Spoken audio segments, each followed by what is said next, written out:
बिस्मिल्लाहिर्रहमानिर्रहीम। 10th class theorem 4A unit number 10 का 4A हमने डिस्कस करना है, जिसमें tangent of a circle unit का नाम है और हमारा ये लेक्चर नंबर 10B है।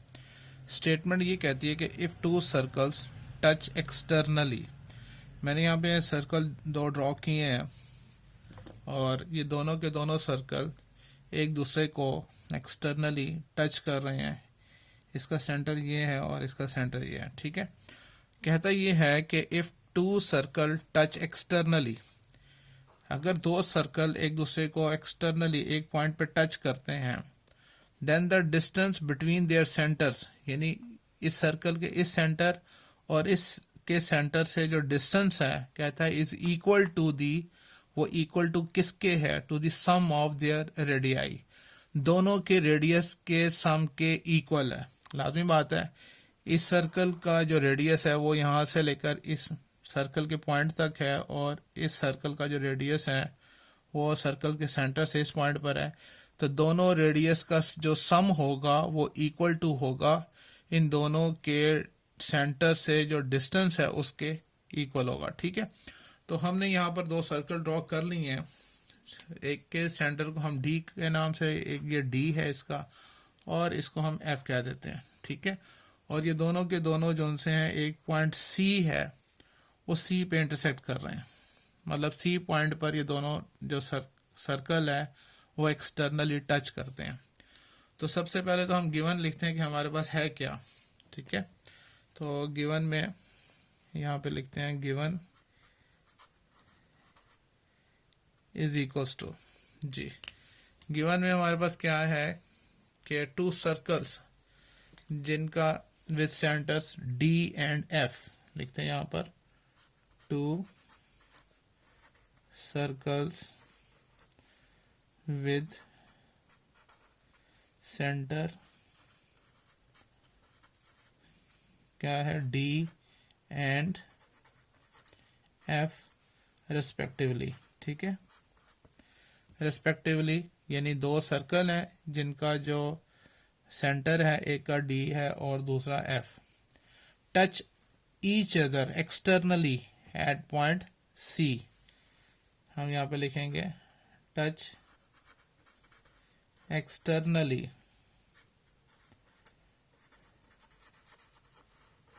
ठीक है at point C. C point पर वो दोनों के दोनों जो से हैं वो एक दूसरे को टच करते हैं इस पॉइंट पे। ठीक हो गया। अच्छा, सो दैट जो सी डी और सी एफ है ये क्या बनेंगे, ये रेडियाई ऑफ टू सर्कल्स हैं। सो दैट हम यहाँ पे लिख सकते हैं सो दैट सी डी, मतलब मैं यहाँ पे इसको ड्रॉ कर देता हूँ, सी डी और सी एफ जो से वो इसके रेडियस बनते हैं बेसिकली। ठीक है, सी डी बनेगा रेडियस बड़े सर्कल का और जो सी एफ बनेगा वो छोटे सर्कल का रेडियस बनेगा। तो हम यहाँ पर क्या देते हैं कि क्या है ये इसके, so that C D and C F ठीक है are radii of the two circles, ये दोनों सर्कल्स के क्या हैं, ये रेडियाई है, रेडियस है। ठीक हो गया। अच्छा जी, अब प्रूव हमने क्या करना है, प्रूव सिंपल टू प्रूव हमने ये करना है कि दोनों का सेंटर से जो फासला है वो इन दोनों के जौन सा है वो रेडियस के इक्वल है। मतलब ये जो मेजरमेंट डी एफ है, हम लिखते हैं यहाँ पर मेजरमेंट डी एफ जौन सा है वो इक्वल टू किसके है, वो इक्वल टू है measurement D C plus measurement C F.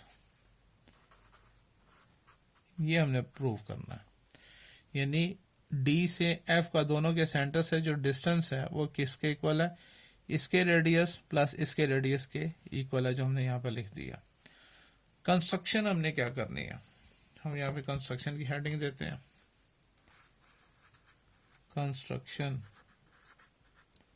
जी, कंस्ट्रक्शन में हमने एक परपेंडिकुलर ड्रॉ करना है, या एक स्ट्रेट हमने एक परपेंडिकुलर ड्रॉ करना है, जो हम यहाँ पे कर देते हैं। बिल्कुल वो कॉमन टेंजेंट, बेसिकली वो जो परपेंडिकुलर होगा बेसिकली वो क्या होगा, वो कॉमन टेंजेंट होगा to the pair of circles at point C. ठीक है ना, यहाँ मैं एक कॉमन,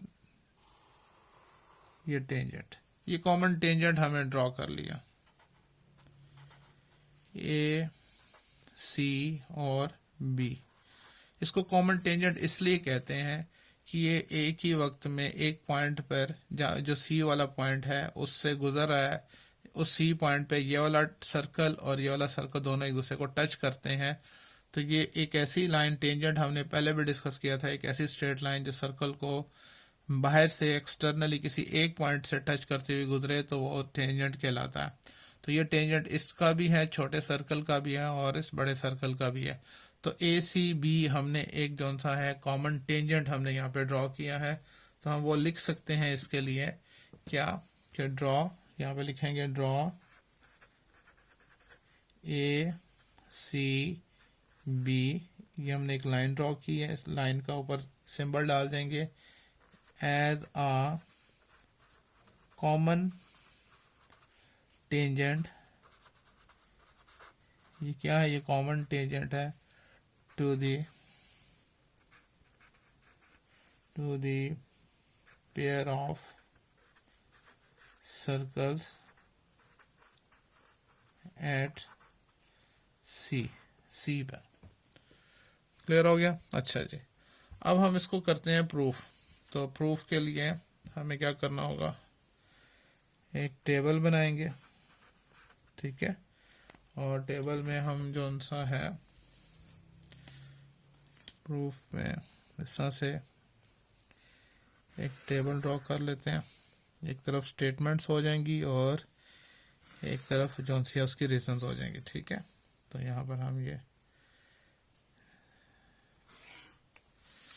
जी, अब हेडिंग लिख लेते हैं यहाँ पर, स्टेटमेंट्स और रीजंस। ठीक हो गया? अच्छा जी, अब जौन सा है हम आगे जौन सा है अब इनको हमने डिस्कस करना है। अब जैसे कि नज़र आ रहा है कि दोनों के दोनों सर्कल जौन से हैं वो एक्सटर्नली जौन सा है एक पॉइंट पे जौन सा है वो मिलते हैं। तो हम लिखेंगे बोथ सर्कल्स, यहाँ पे इसकी बेस बनाएंगे, कहेंगे बोथ सर्कल्स टच एक्सटर्नली। कहाँ पे एक्सटर्नल, कहाँ पे टच कर रहे हैं, eight C.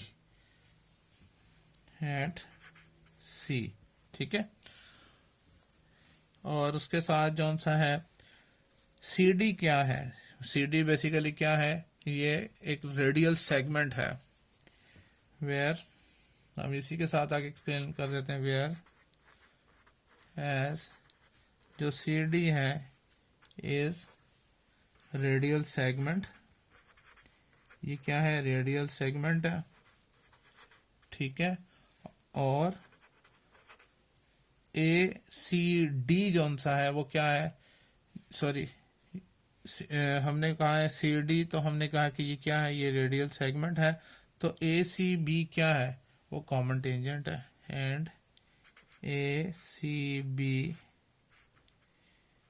Is a common tangent. Clear हो गया? तो फिर हम इसके लिए लिख सकते हैं देयरफॉर, हम लिख सकते हैं क्योंकि सी डी तो रेडियल सेगमेंट है और A C B common tangent है, तो फिर ये क्या हो जाएगा, measure angle A C D equal to 90 degree, क्योंकि रेडियल सेगमेंट जो सा है टेंजेंट के साथ क्या बनाता है, 90 का एंगल बनाता है। तो हम लिख सकते हैं therefore measure angle A C D is equal to 90 degree. कुछ समझ में आ गई? बिल्कुल इसी तरह से इसको भी हमने एक्सप्लेन करना है, लेकिन इसके लिए हम लिख सकते हैं कि radial segment C D perpendicular, जिसकी रीजन जोन सी है क्या है, के रेडियल सेगमेंट कौन सा है, वो क्या है, सी डी, वो परपेंडिकुलर है, किसके परपेंडिकुलर है, the tangent line A B, the tangent line A B. ठीक हो गया। अच्छा जी, अब जिस तरह हमने यहाँ पर डिस्कस किया कि सी डी जो है वो रेडियल सेगमेंट है और ए सी बी एक कॉमन टेंजेंट है, तो उससे क्या बना, ए सी डी जो है वो 90 का एंगल है।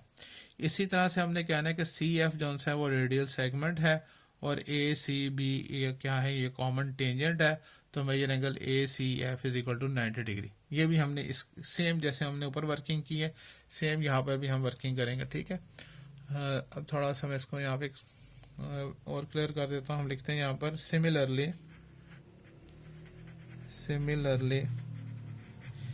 क्या कहेंगे, C F is radial segment. ठीक है, मैं शॉर्ट करके लिख रहा हूँ। तो और क्या है, और इसी तरह से A C B and A C B क्या है, इज अ कॉमन टेंजेंट है। तो इसका मतलब क्या हुआ कि ये कॉमन टेंजेंट है, तो फिर क्या होगा, therefore measure angle A C F वो क्या हो जाएगा, वो भी 90 डिग्री हो जाएगा। Measure angle A C F is equals to 90 degree. ठीक है, इसकी भी रीज़न वही आएगी, क्या आएगी, रेडियल सेगमेंट जो सा है, जो सी एफ है, लिखेंगे यहाँ पर कि रेडियल सेगमेंट सी एफ वो परपेंडिकुलर है the tangent line A B. जो टेंजेंट लाइन ए बी है उसके क्या, वो परपेंडिकुलर है। क्लियर हो गया। अच्छा, हम अगर देखें कि major angle A C D plus measure angle A C F तो इक्वल टू क्या हो जाएगा, मतलब इन दोनों को अगर हम ऐड कर दें, इसको अगर मैं 1 का नाम दूं, इसको 2 का नाम दूं, मैं यहाँ पर कहता हूँ इक्वेशन 1 है और इसको कहता हूँ इक्वेशन 2 है। तो यहाँ पे अगर मैं रीजन लिख दूं, बाय एडिंग 1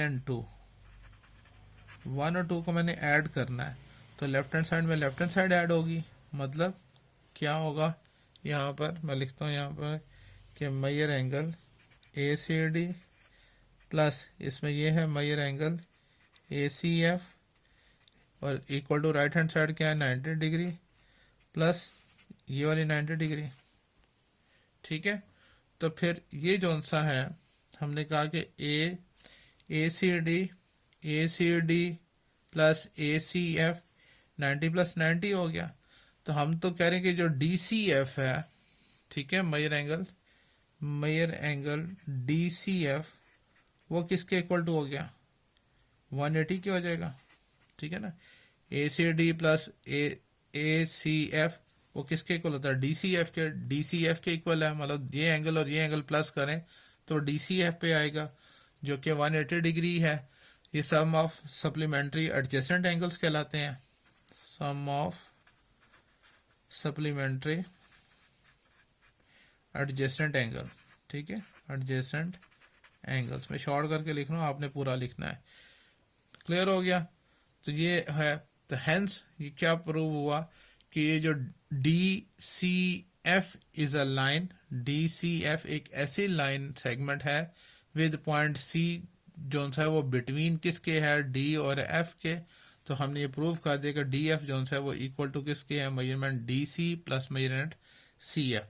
हमने प्रूव करना था। तो देयरफॉर लास्ट में हम लिख सकते हैं बड़े आराम से कि मेजरमेंट डी एफ जो सा है, ये वाला डी एफ, ये किसके इक्वल टू है, मेजरमेंट डी सी के प्लस मेजरमेंट सी एफ के।